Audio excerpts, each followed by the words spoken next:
Okay, so I gotta scratch my neck. Sorry about that. All right, so I was on the phone with my sister going to pick up Alyssa. You had a police car, blue and white, you know, flashing their red lights. Go. You know, see, New York. They see you crossing the street with a cane. It's your light. Okay, it says walk, but they won't let you pass. They'll rather try to run you over. Right? It is that automatic programming, you know, we don't think. Okay? But you see, once you strip people of, when you demonize people and, you know, other groups of people will have no compassion for them. This is why I always say, you know, as black people, we're the foolish ones. Because we engage in these types of behavior, you know, against who these white supremacists attack, right? And again, a lot of it is through, I would say 100% of it is through deception and lies, through covert manipulation, through psychological manipulation, okay? And it's a shame that, you know, you have black people turn around and do this to not just their own, but to anybody else. You know, I was talking to one of these bodega owners, Arab guy, you know, and I said to him, I said, you know, think about it, right? In your history of Islam, you know, Muhammad's so-called right-hand man, his confidant, was a black man. But yet, fast forward throughout Islam history, they enslaved black people. They cut off the penis of young black males. Okay? They raped the black women and the young girls, right? And yet,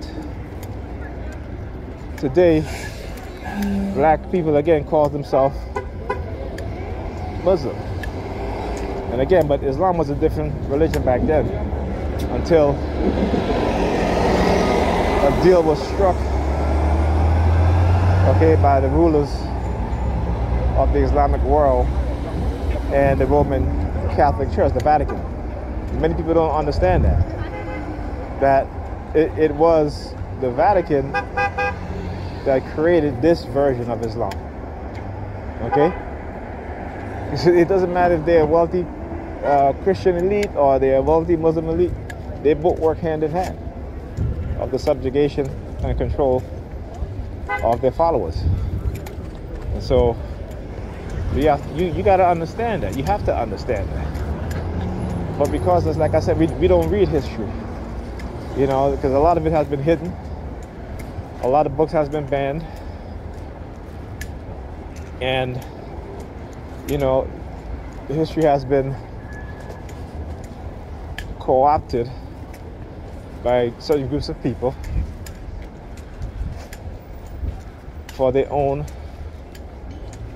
political and economic gain, as well as the superiority of other people to justify their ill treatment, their enslavement, the brutalization, the oppression, the assault, the murders, the mass murders, mass rape, killing, all this stuff, right? So you got to be a student of history, and you got to learn true history, not the bullshit they teach you in school. You know, and then religion is the worst part of it too. You got to get rid of that shit. You got to take that shit out your mind. Okay? You got to remove that shit from your mind. Because when you go and you study about how it was created, again, there was nobody named Jesus. Okay, particularly Christianity. All right?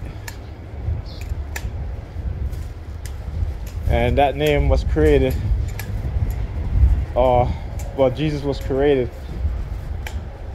at the Council of Nicaea in 325 AD. So yeah, a lot of people don't want to listen. So, you know. So they said they've turned us against the truth to the point where the truth offends us. The truth scares us.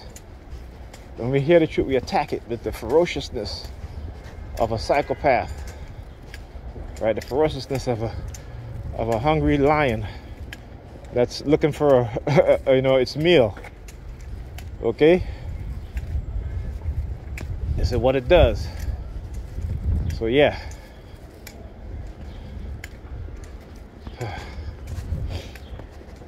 There you go.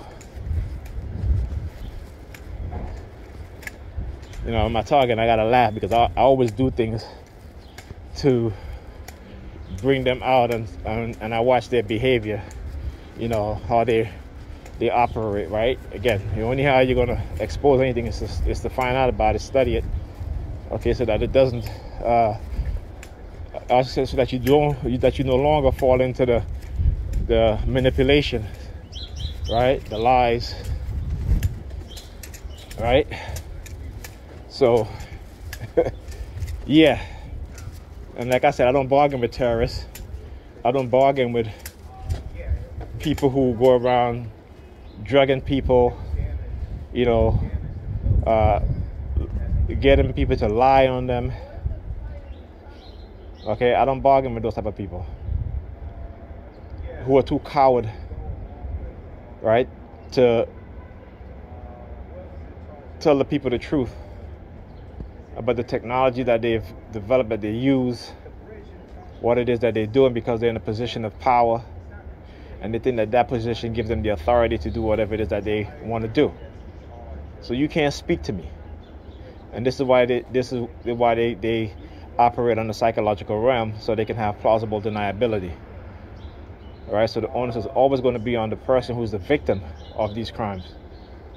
Okay, so yeah. You can't talk to me. I ain't bargaining with you, so don't even try to bargain with me. It's not gonna happen. Never, ever.